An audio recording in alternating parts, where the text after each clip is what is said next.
ओम नमः सिद्धेभ्य। नमो नमः सत्हितंकराय वीराय भव्याम्बुजभास्कराय अनंतलोकाय सुरार्चिताय देवादिदेवाय नमो जिनाय देवादिदेवाय नमो जिनाय। पंच परमेष्टि भगवान की परम पूज्य आचार्य भगवंत गुरुवर विशुद्ध सागर जी मुनि महाराज की, परम पूज्य मुनि श्री सुप्रभ सागर जी महाराज जी की। समीचीन विकल्पों का सम्यक समाधान, सम्यक ज्ञान की वह अनूठी विधा जिसके माध्यम से हम सभी अपने ही मन के अनेकानेक समीचीन विकल्पों का सम्यक रूप से समाधान प्राप्त करके और अपने मन को निर्विकल्पता की ओर ले जाने का प्रयास करते हैं, क्योंकि मन की निर्विकल्पता ही आत्मा का वास्तविक सुख है। ऐसे आत्म कल्याण की अनूठी विधा जो कि हम सभी परम पूज्य आचार्य भगवंत गुरु और विशुद्ध सागर जी महाराज के मंगल शोभा शिष्य, उन्हीं के सुयोग्य शिष्य परम पूज्य मुनि श्री सुप्रभ सागर जी महाराज के मुखारविंद से आगम के परिप्रेक्ष्य में प्राप्त करते हैं।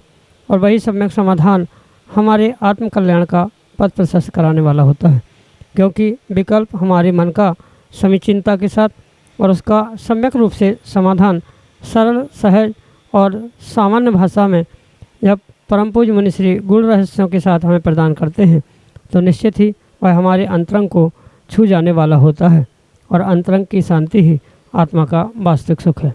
ऐसे आत्म कल्याण की अनूठी विधा आप भी जोड़ने का प्रयास करें और अपना समीचीन विकल्प भेजते हुए परम पूज्य मुनि श्री से उसका आगम के परिप्रेक्ष्य में सम्यक समाधान प्राप्त करें। प्रारंभ करते हैं आज का सम्यक समाधान। और आज के पहले विकल्प के लिए आष्टा मध्य प्रदेश से श्रीमती चंदा जैन, डॉक्टर मगन जैन महाराष्ट्र के श्री चरणों में कोटि कोटि नमोस्तु निवेदित करते हुए अपना समीचीन प्रश्न रख रहे हैं कि गुरुदेव, योग वक्रता और विसंवादनम में शब्द भेद भले हो पर अर्थ भेद नज़र नहीं आता, दोनों में स्वगत और परगत की अपेक्षा से भेद कैसे समझें। हमारे समीचीन विकल्प का सम्यक समाधान करने की अनुकंपा करें। नमोस्तु महाराज जी, नमोस्तु। ओम नमः सिद्धम। परम पूज्य आचार्य भगवान गुरुवर विशुद्ध सागर जी महाराज की। आचार्य भगवान उमा स्वामी महाराज अपने तत्वार्थ सूत्र ग्रंथ में नाम कर्म के आश्रव के हेतुओं को समझाते अशुभ नाम कर्म के लिए मुख्यता से दो कारण कहते हैं, योग वक्रता और विसंवाद। जो मन वचन और काय की वक्रता है यानी उसकी कुटिलता है, उसे योग वक्रता के अंतर्गत स्वीकार किया, और जो विसंवाद है वह उनकी अन्यथा प्रवृत्ति को विसंवाद के रूप में स्वीकार किया। इसलिए स्वाभाविक रूप से योग वक्रता और विसंवाद ये व्यक्तियों को समान लगता है। वहाँ शब्द भेद होने पर भी अर्थ भेद प्रतीत नहीं होता है, पर फिर भी उसकी अपेक्षा वहाँ पर समझने की आवश्यकता।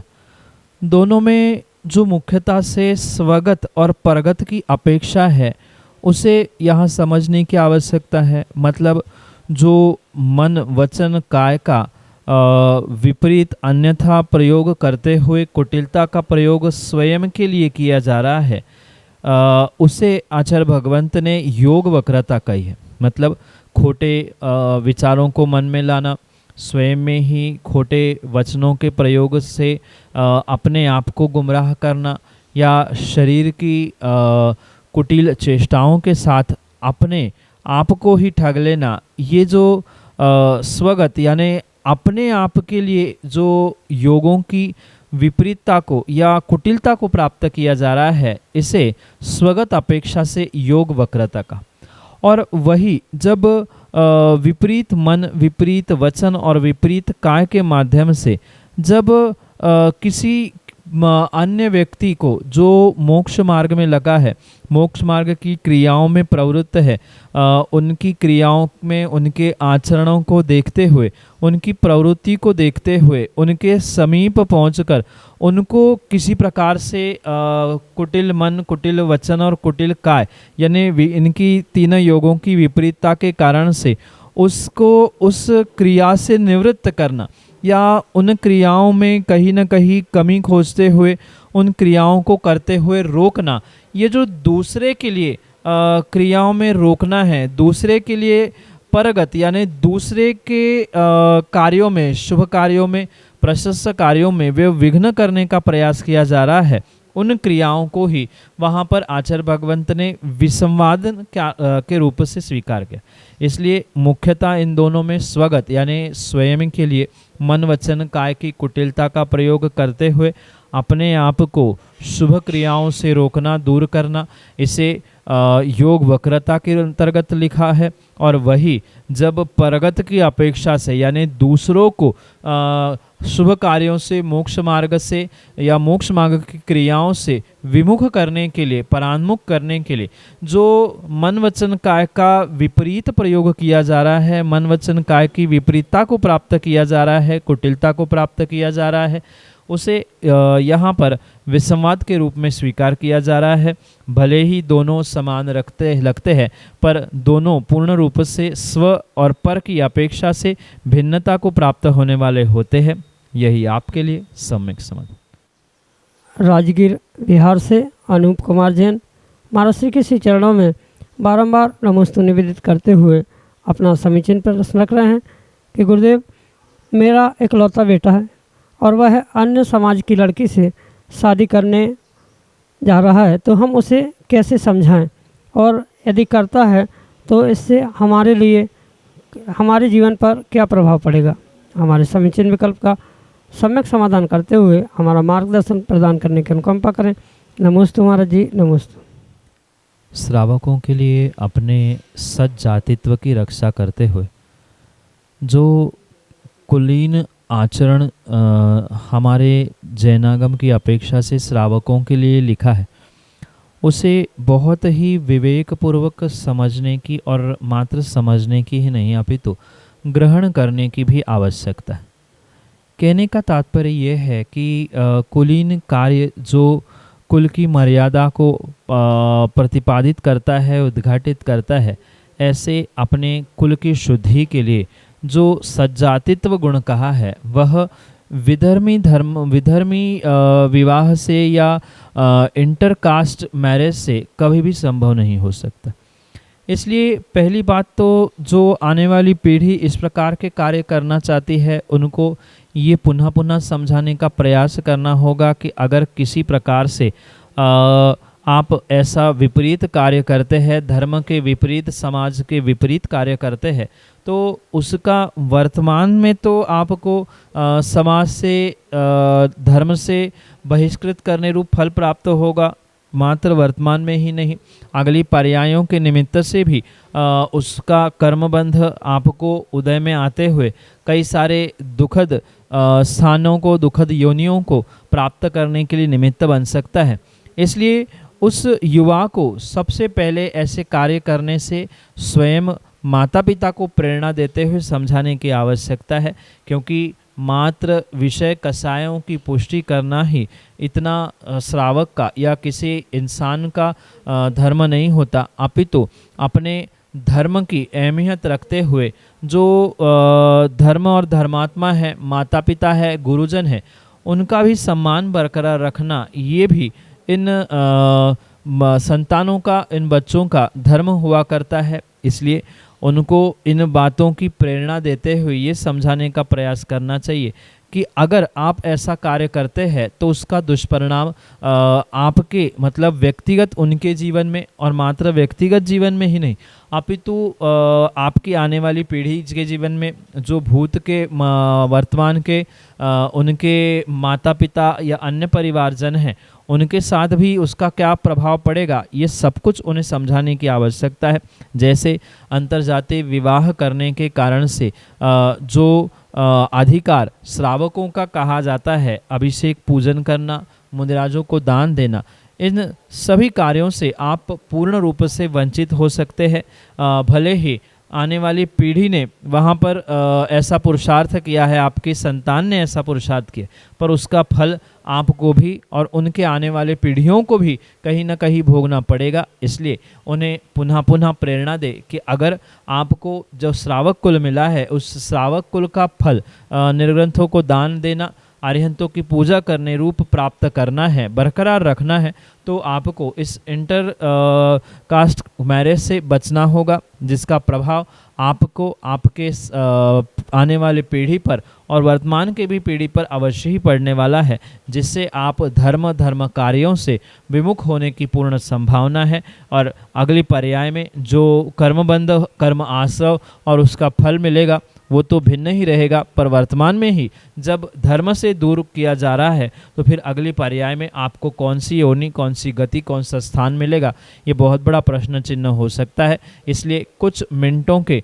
मात्र विषय कषायों की पुष्टि के पीछे ऐसी विपरीतताओं को करना उचित नहीं हो सकता। ये पुनः पुनः उसे प्रेम से एकांत में बिठाकर समझाने की आवश्यकता है। यही आपके लिए सम्यक समझ। श्रीमती राजकुमारी जैन, छिंदवाड़ा, मध्य प्रदेश से ऑडियो मैसेज के रूप में हमारे सामने। नमोस्तु गुरुवर, मैं छिंदवाड़ा से राजकुमारी जैन बोल रही हूँ। मेरी ये जिज्ञासा है कि पेड़ का पत्ता भी भगवान की इच्छा के बिना नहीं हिलता, तो फिर मनुष्य अपने कर्मों के लिए क्यों दोषी है? नमोस्तु गुरुवर। माँ, ये व्यक्ति की भ्रांति है कि इस संसार का प्रत्येक पत्ता पत्ता प्रभु की ईश्वर की मर्जी से हिलता है, क्योंकि हमारा जैन धर्म, जैन दर्शन किसी प्रकार से प्रभु का कर्तावाद स्वीकार नहीं करता। और जहाँ कर्तावाद है वहाँ ये विशेष बात समझने योग्य है कि अगर कोई प्रभु, कोई गुरु, कोई अन्य व्यक्ति किसी का कर्ता धरता है, सुख देने वाला, दुख हारने वाला आदि है, तो फिर किसी के साथ अच्छा करना, किसी के साथ बुरा करना, ये ऐसी छल कपट की क्रिया प्रभु सबके साथ क्यों करता है? अगर प्रभु ही सबके लिए करता है, प्रभु की इच्छा से ही सब कुछ होता है, ईश्वर ही सबका करता है, तो सभी जीवों को एक समान जैसा बनाना चाहिए था। कोई सुखी है, कोई दुखी है, कोई काला है, कोई गोरा है, कोई पैसे वाला है, कोई निर्धन है। तो ऐसी वैरायटी या ऐसे भिन्न भिन्न प्रकार की इंसानों की प्रजातियाँ या तिर्यंश अलग है, देवनार की, मनुष्य आदि अलग है, तो इतनी सारी व्यवस्था बनाने की प्रभु को, ईश्वर को ज़रूरत क्या पड़ी? सभी बिल्कुल जैसे किसी एक कंपनी से निकलने वाला प्रोडक्शन बिल्कुल एक समान होता है और समान नहीं है तो वो रिजेक्ट हो जाता है। बिल्कुल ऐसे ही अगर प्रभु सबको बना रहा है, प्रभु की इच्छा से ही सब कुछ हो रहा है, तो जितने भी जीव है वे सभी जीव एक समान ही दिखने चाहिए थे, एक समान होने चाहिए थे। उनके लिए सुख दुख किसी प्रकार से भिन्न भिन्न प्रकार से नहीं होना चाहिए था, सबकी मात्रा एक सी ही होनी चाहिए थी। इसलिए ये अवश्य ध्यान रखें कि ये भ्रांति है, कोई किसी का कर्ता नहीं है, प्रत्येक द्रव्य स्वतंत्र है। अपने स्वयं के स्वतंत्रता से ही उसका जो पिछला कर्म, वर्तमान का कर्म, उसके कारण से ही जीव का जीवन सुख या दुख में हो सकता है। इसलिए किसी प्रकार से प्रभु को कर्ता बनाते हुए उसने उसकी इच्छा से होते हुए हम जी रहे हैं या कोई व्यक्ति जी रहा है, ये सबसे पहले भ्रांति हटाते हुए ये निर्णय करे कि जो जीव जैसा करता है उसका वह वैसा ही फल प्राप्त करता है, और यही कर्म सिद्धांत अटल है। और जिन जीवों ने इस अटल कर्म सिद्धांत को जाना है वो ही संसार में सुखी हो सकता है। क्योंकि अगर दूसरे को सुख दुख का कर्ता बनाते हुए हम उसको दोष देते रहे कि प्रभु की इच्छा नहीं थी, प्रभु की मर्जी नहीं थी, सो हम खुश नहीं हैं, सुखी नहीं हैं, तो कहीं ना कहीं मन में विकल्प आता रहेगा और दुखी होने की संभावना है। पर वही ये निर्णय अगर हमारे पास है कि नहीं, कुछ भी हो जाए, सुख दुख का कर्ता मैं स्वयं हूँ, जैसा मैंने पूर्व में किया है वैसा ही फल मुझे आज प्राप्त हो रहा है, ये अगर कर्म सिद्धांत अगर व्यक्ति कोई जानता है तो नियम से इस कर्म सिद्धांत को जानने के कारण से वह सुखी होने की संभावना है। अन्यथा पुनः पुनः दूसरे को कर्ता बनाते हुए जीव दुख को ही प्राप्त करने की पूर्ण संभावना हो सकती है। इस कारण से ये विशेष बात पुनः पुनः समझे कि प्रभु की मर्जी से कोई भी किसी का भी कोई पत्ता नहीं हिलता है। अगर प्रभु और ईश्वर की मर्जी से पत्ता हिलता है ऐसा कहीं कथन मिलता है तो उस प्रभु और ईश्वर का नाम ही कर्म है, कर्म सिद्धांत है। कर्म से ही जीव सुखी दुखी हो सकता है, दूसरे किसी करने से सुखी दुखी नहीं होता।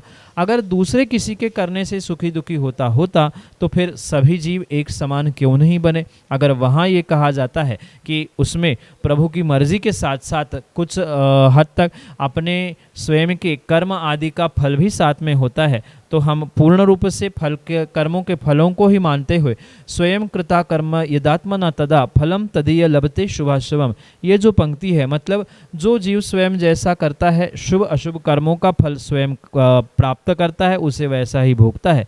ये निर्णय करते हुए अपने जीवन में सुखी होने का प्रयास करना होगा।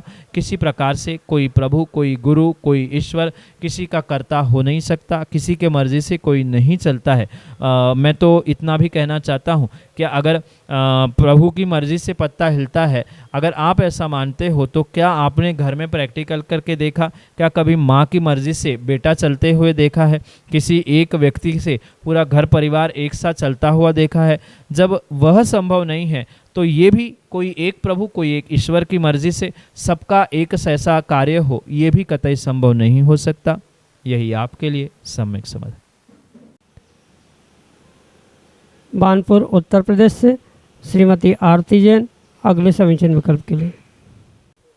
नमोस्तु महाराज जी, हम आगे वाली नई पीढ़ी को सही मार्ग पर कैसे लाएं और उन्हें बीच में टोकने पर जो विरोध होता है या आपसी संबंध खराब होते हैं उसे हम कैसे सुधारें? नमोस्तु महाराज जी। माँ आने वाली पीढ़ी को, संतानों को सही मार्गदर्शन करने के लिए, सही संस्कारों को प्रदान करने के लिए, जैसे कि मैं कई बार कह चुका हूँ कि सबसे पहले माता पिताओं को संस्कारित होने की आवश्यक, क्योंकि अक्सर कई बार ये देखने में आता है कि माता पिता स्वयं धर्म मार्ग से, न्याय मार्ग से विपरीत दिशा में चलते हुए देखने में आते हैं और वे चाहते हैं कि हमारी आने वाली पीढ़ी संस्कारित हो, उनमें विषय कषायों की न्यूनता हो। अगर माता पिता ये चाहते हैं कि आपकी पीढ़ी महावीर जैसी हो, राम जैसी हो, तो उसके पहले माता पिताओं को भी दशरथ, सिद्धार्थ, त्रिशला आदि अवस्थाओं को समझते हुए अपने जीवन में वैसी अवस्थाओं को प्रकट करने की आवश्यकता। क्योंकि जब तक स्वयं उन स्थानों में माता पिता नहीं पहुंचते हैं, स्वयं कुछ अच्छा नहीं करते हैं, तब तक संतानों से या आने वाले पीढ़ी से कुछ विशेष उम्मीद रखना ये संभव नहीं है। और अक्सर उसी कारण से परिवारों में क्लेश होते हुए देखने में आता है, जब व्यक्ति या माता पिता स्वयं तो बच्चों से सुधरने की उम्मीद रखता है, पर कहीं ना कहीं वह अपनी कमियों को नज़रअंदाज करते हुए उसको सुधारने का प्रयास नहीं करता। इसका मतलब ये नहीं है कि माता पिता की ही सर्वथा गलती है। कुछ आने वाली पीढ़ी, संतान भी उद्दंड हो सकती है, उसमें किसी प्रकार से कोई विकल्प नहीं है, पर ये विशेष ध्यान रखें कि उनको भी अगर प्रेम वात्सल्य देते हुए समझाने का प्रयास किया जाए तो कितना उद्दंड से उद्दंड बालक युवा क्यों ना हो, पर माता पिता का प्रेम, सही समय पर मिली हुई डांट, सही समय पर प्रेम से समझाया गया, वह बहुत अच्छे से ग्रहण करता है, जिसके कारण से उसका आने वाला भविष्य भी कुछ हद तक ठीक होने की संभावना है। इसलिए ये विशेष बात ऐसे स्थिति में समझने की आवश्यकता है जब किसी को समझाते हुए क्लेश या विपरीतताओं को कोई प्राप्त हो रहा है, तो ऐसे सिचुएशन में सबसे पहले कुछ समय तक मौन रखते हुए हम वैसा पुरुषार्थ करके दिखाए जो उस पीढ़ी के लिए एक आदर्श हो। क्योंकि आज किसी भी प्रकार से किसी को सिखाने से व्यक्ति नहीं सीखता। आप देखना, आपके बच्चे भी मात्र सिखाने से नहीं सीखते, पर जैसे पिताजी, जैसे माँ घर परिवार में या समाज में जीते हैं, कार्य करते हैं, उनको ही देखकर अपना जीवन यापन करने का प्रयास करता है।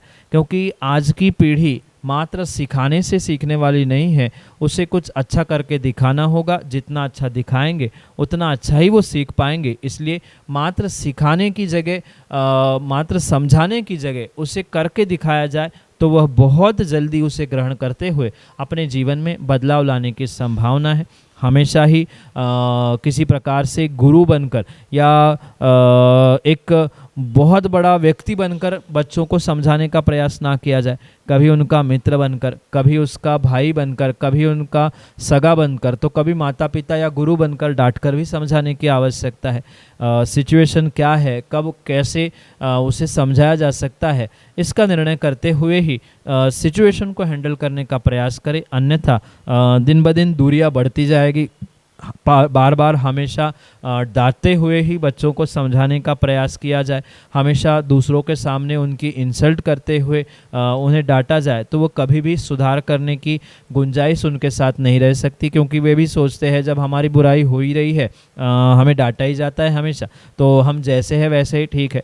कभी उनको भी पुचकार कर मित्र के भांति सही मार्गदर्शन देते हुए, उसको मित्र मानते हुए साथ ले जाना चाहिए। क्योंकि ऐसा कहा जाता है पिताओं के लिए कि बेटे को अगर पिता की जूती आने लग जाए, चप्पल आने लग जाए, कपड़े आने लग जाए, तो उसके साथ बेटे और पिता का नहीं, अपितु मित्र जैसा बर्ताव करते हुए, सही मार्गदर्शन करते हुए उसे दिशा या जीवन की दशा को बदलने का पुरुषार्थ करने की आवश्यकता है। और ऐसा ही पुरुषार्थ करने से कभी सर्द गरम, कभी नरम गरम आदि स्वभाव को प्राप्त करते हुए विशेष संस्कार धर्म मार्ग पर चलने के स्वयं ग्रहण करें। स्वयं जितने अच्छे बर्तावों के साथ माता पिता जीते हैं, उतना ही विशेष बदलाव आने वाली पीढ़ी में, संतानों में होने की संभावना है। यही आपके लिए सम्यक समाधान।